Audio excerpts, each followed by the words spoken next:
I love the Omega Seamaster line.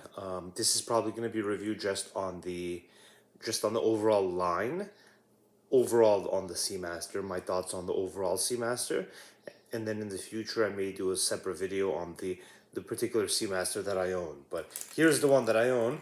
It's a previous version, circa 2000 like 12 era, that era Seamaster. I got it I think about 2016. So that's the Seamaster that I have, right? So if you know the new current version with the waves, which are kind of a throwback to the older 90s version, this is not like that. This has the clear back. Now I like the new version with the throwback waves. I think it's pretty cool. But so this is the main Seamaster. So the bracelet's been sized to my wrist, but it's the same bracelet that came with it.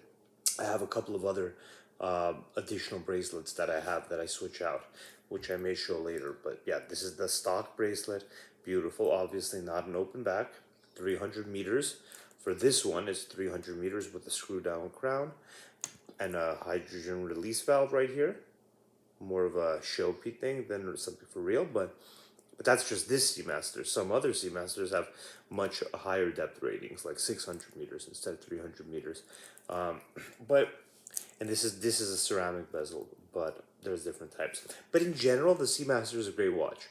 If you're looking for a good entry level luxury tool watch, what they would call a tool watch, not a fashion watch, not a luxe watch, but a true tool watch, this is a great piece. You can get this for, I don't know how much it is now actually. I think with inflation, it's probably gone up in value quite a bit, but I got this for a really good price. I got this online and brand new online, and very good price. And you can also buy right from Omega as well. I like the Seamaster more than I like the Rolex Submariner. I honestly do. I like it quite a bit more. So the reason I like the Seamaster more than the Submariner, especially the modern iterations of the Seamaster, is primarily because it's more of a tech-focused watch. Rolex does things the old, tried and true way, and they're obviously a very advanced company technically, but they're not pushing the boundaries like Omega is, and they're not innovating like Omega is. So this watch, and pretty much all Omegas now, have all the Seamasters have what's called the coaxial movement. So that's a new movement type. Still new, and we're not sure what's going to come of it. In 50 years, it may be regarded as kind of a BS move by Omega, or it could be regarded as a genius move by Omega. I just think that Omega is a very, I mean, it's still a very well regarded and still a very pricey piece, but it's one tier lower than Rolex in the mind share space, in the head share space. So you're gonna be able to get it for cheaper. You're gonna be able to find it for discounts. Rolex, out of the mid tier level of watches, the mid tier, it's the top of the mid tiers. So so I mean, you could jump to the premium, truly premium watches, but if you just want to be that middle tier, Rolex is pretty much going to be the top, and you're not going to be able to. You're not going to find great deals on Rolexes. They hold their value quite well. Omega, not so much, but still they hold their value quite well. Things like a Tag, for example, or a Breitling, they're not going to hold their value as well as an Omega. So this is kind of middle of the road, kind of like trying to fight with the Rolex in terms of holding its value, but not quite. And then the last thing, I mean, the aesthetics of it, what really matters, right, when you're getting a watch. It's not about, I mean, you may be getting it as an investment piece, you may be getting it as I mean, obviously you're thinking of it as holding value. You want it to hold value, right?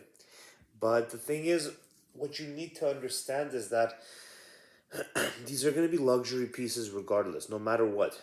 These are luxury pieces. So they're luxury goods. So their current price already has a globalized, amazing, big economy already kind of priced in. If if global productivity kind of declines, if we go to a long term like global recession or long term stagnation, like pricey items may be impacted, but especially these types of pricey items, the ones like in the middle tier. If you're looking at a Patek or a Audemars Piguet, it's going to be no matter what, there's going to be, a handful of ultra rich people in the world that are going to be able to afford that, right?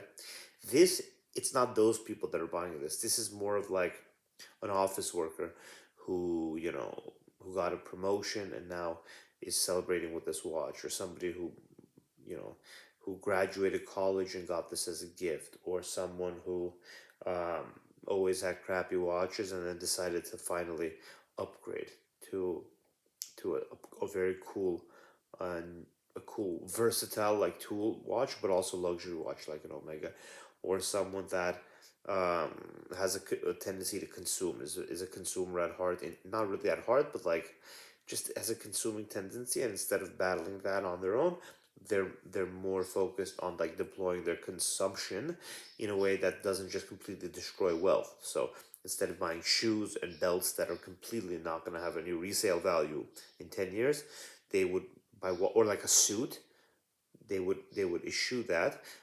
Like my dad loved suits. You spend so much money on suits, but never on watches. Never on watches. Poor guy. If he didn't buy as many suits but bought more watches, a lot of his consumption wouldn't have been gone. Like the money he spent on that consumption could have stayed within his control instead of just evaporating, basically. So that's another reason people buy these watches. For all those reasons and many more, it's not like a bread and butter item for those people. It's a luxury item, and it's also not something that the ultra rich are going to be even interested in, right? If you're looking at an Audemars Piguet, if you're looking at you know, a rare Reverso, right? You're not going to you're not going to be looking at a Seamaster, right? You're just not. So you need to understand that there's an investment aspect, but within a broad set of assumptions, a broad set of kind of a broad schema where you're expecting global growth to continue and global growth to to accelerate in a way, and for productivity gains to continue and not decline at all, but to keep going, and for taste to remain the same. So it's an investment within that narrow boundary. It's not an investment like buying a farm and putting like the deepest investment, the most intense, so like serious thing if you want to protect yourself would be like buy a farm. You and like group of friends and family put a big fence around that farm, and then make it ultra productive and ultra great in every way, so it's producing food for you and your family. That's providing you security, right? If the whole world goes to shit and everything collapses and global GDP declines, say 99.9% of the GDP, off the top of the GDP is gone, you only have 0.1% of global GDP left, something like the Middle Ages or worse. Very severe, very fucked up thing, right? But in that case, you would still be fine. This would be really irrelevant, but you'd be fine with the farm. Now, gold could also be an investment, right? Far closer to the farm, farther away from this, right? But, and stocks are closer to the farm than this. Real estate is closer to the farm than this. This is a very far out investment, right? If you can call it an investment at all. So keep that in mind. But gold obviously is also useful, but not as useful as having a farm that's producing food for you and your family and livestock. So look, this is a great watch. This is a fun watch. The Seamaster is just a fun line. Its main competitor is the Rolex Submariner, basically, right? Really, it's the main competitor. Now you can go to Tag, you can go to Panerai, you can go to not really Breitling. It's more of an air watch, but yeah, you can do Breitling, and there's a lot of other watches you can go to. But um, if you're looking for something cool, something fun, something well known, something where people really know the name, right? Not BS where they kind of know the name, but something where they really know the name. Omega and the Seamaster is a great line. It's a rugged, durable piece. Now, let me try it on here. Very, very reasonable size. Now, there are some very large Omegas. There are some very large Seamasters. So when you're buying a Seamaster, you have a lot of options in terms of your size. But I love it. I love the way it looks. I love the way it feels. I wear it tight to my wrist. I don't like it too loose. It's just a great, great, fun piece. And you could just count on it. You can count on it to do what you need for you. Whether you need to you're gonna go on a hike, you need to just keep some time. Whether you're gonna go for a swim, whether you could take a shower in this. I shower in this. I wash our dog in this. I do everything in this watch. I abuse this watch, and it served me pretty okay. Now, take it easy on the abuse of your watch. I'm not a watch expert at all, so I don't know how, you know, I don't know how, what the right protocol is. Don't take my abuse as the right approach. But I would say a Seamaster generally is a very rugged piece. It's a very solid rugged piece. So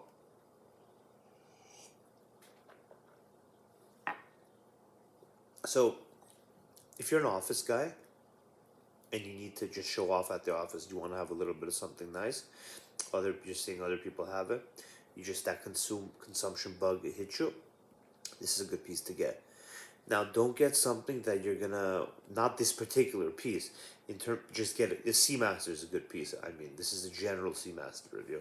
Now, I'm gonna do probably a review of the specific one with the model number and everything. But generally, the Seamaster is a good office watch. It's a good sports watch. It's a good all around watch. If you're gonna only own one watch, probably in the world, it would be this one for me. If I was gonna only own one, if I was gonna only own one of these, I would own this watch, not this specific one.